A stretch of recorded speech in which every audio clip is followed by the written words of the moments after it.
Bonjour, mesdames et messieurs. Avant toute chose, je voulais saluer et remercier mon frère, le président Uhuru Kenyatta de la République du Kenya, pour cet honneur qu'il fait à mon pays et cet attachement qu'il nous manifeste en acceptant d'abriter dans son pays les pourparlers avec les différents groupes armés qui, pour diverses raisons, ont choisi cette activité.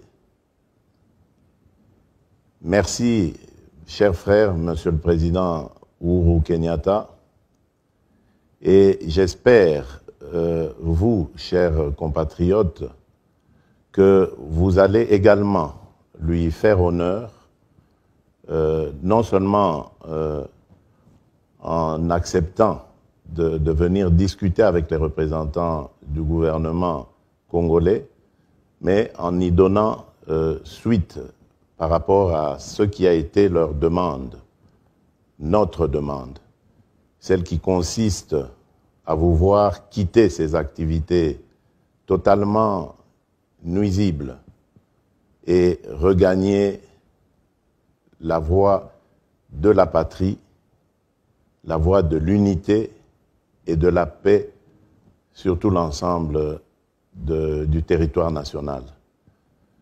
Je vous remercie d'avoir entendu cette voix et vous félicite également pour votre engagement à vouloir quitter ces activités qui finalement n'honorent pas notre pays.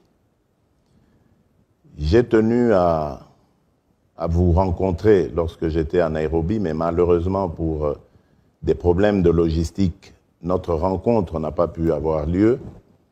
Mais qu'à cela ne tienne, les représentants du pays que j'ai laissé sur place ont pris langue avec vous et m'ont donné de bonnes nouvelles par rapport à vos dispositions de vouloir vous mettre finalement en ordre avec la patrie.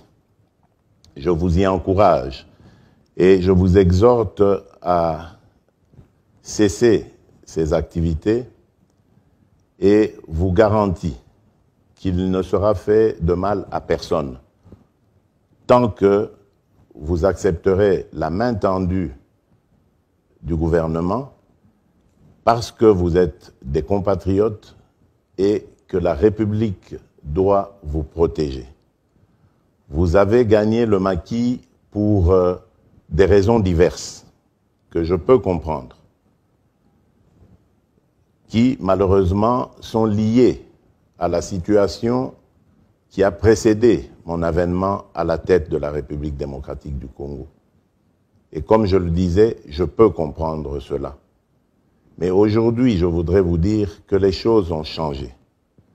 Vous avez, à travers ma personne, un interlocuteur qui est prêt à écouter vos desiderata, mais également qui est prêt à réaliser aussi vos vœux, surtout ceux de vous garantir la paix et la sécurité.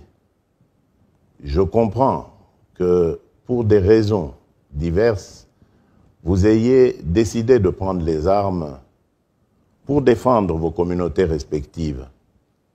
Mais je voudrais vous dire que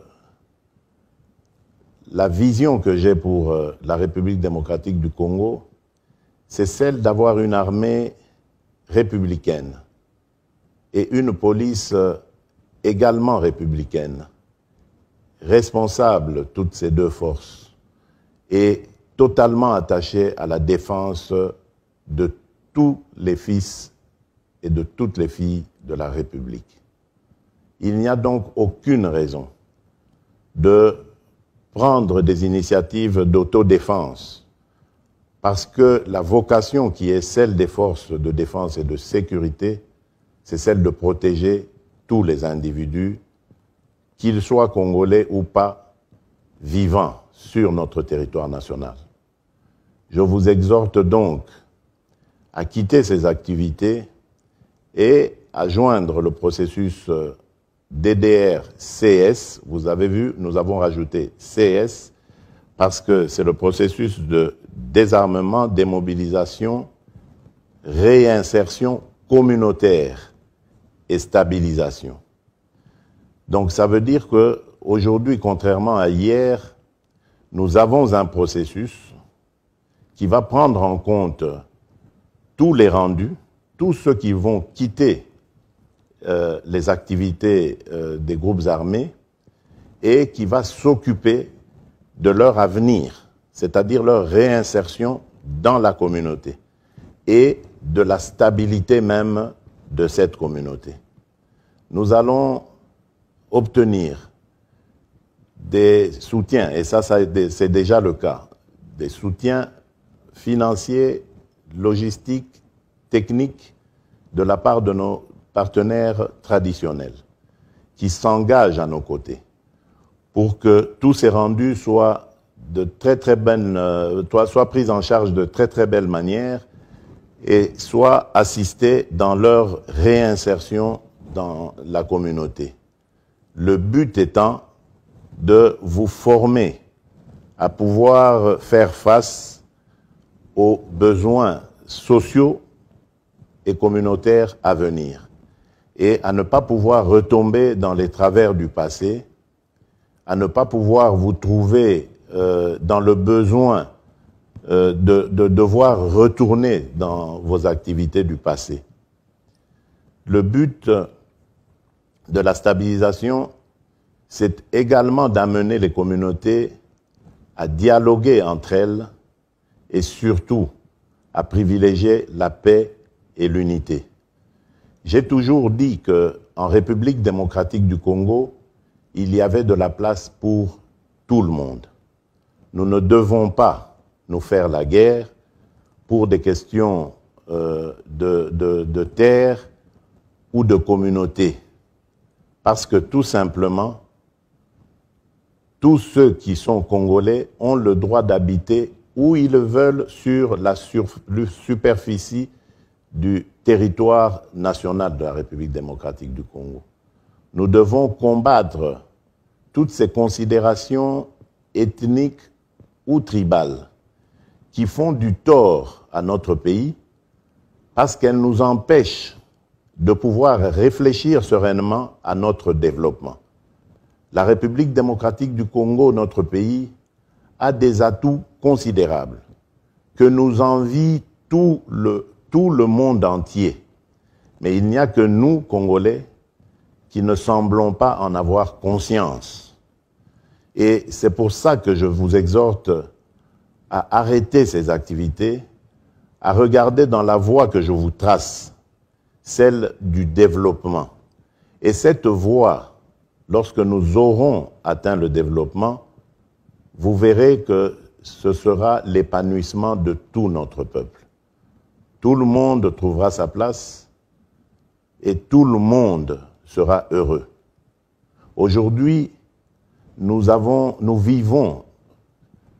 développé des politiques régionales et notre pays vient d'adhérer dans l'East African Community, une communauté qui va être une communauté d'intérêt commun et qui visera le développement de nos pays respectifs. Donc vous voyez que le Congo s'agrandit. L'espace dans lequel les biens et les personnes vont devoir circuler est maintenant agrandi à 7 pays. Donc, ça ne sert à rien de vous battre pour des morceaux de terre alors que c'est l'East African Community qui deviendra notre pays en fait. Donc, chers compatriotes, veuillez vraiment continuer à suivre la voie de la raison comme vous avez commencé. Ne vous méfiez pas de moi, ne vous méfiez pas du gouvernement, parce que nous ne sommes pas là pour vous faire du tort. J'avais prêté serment devant Dieu et devant le peuple pour protéger nos concitoyens et assurer leur bien-être. Je ne suis donc pas là pour vous combattre, je ne suis donc pas là pour vous vouloir du mal ou souhaiter votre malheur. Aidez-moi à vous aider en quittant ce processus et vous verrez, vous serez entièrement satisfait de la reconversion qui vous attend à travers le processus de DDRCS. Encore une fois, je tiens à remercier le président Uhuru Kenyatta, mon frère, pour son engagement à nos côtés, pour le souci qu'il manifeste de vouloir à ce que le Congo soit un pays de paix et de liberté. Et je lui promets, je vous promets, chers frères, chers présidents, que je serai aussi engagé, je vous ferai honneur pour vous remercier pour ce que vous avez fait et que, ensemble, je compte sur vous pour qu'ensemble, nous ramenions la paix et la sécurité en République démocratique du Congo. Que Dieu bénisse notre pays, la République démocratique du Congo, que Dieu bénisse notre région, l'East African Communauté.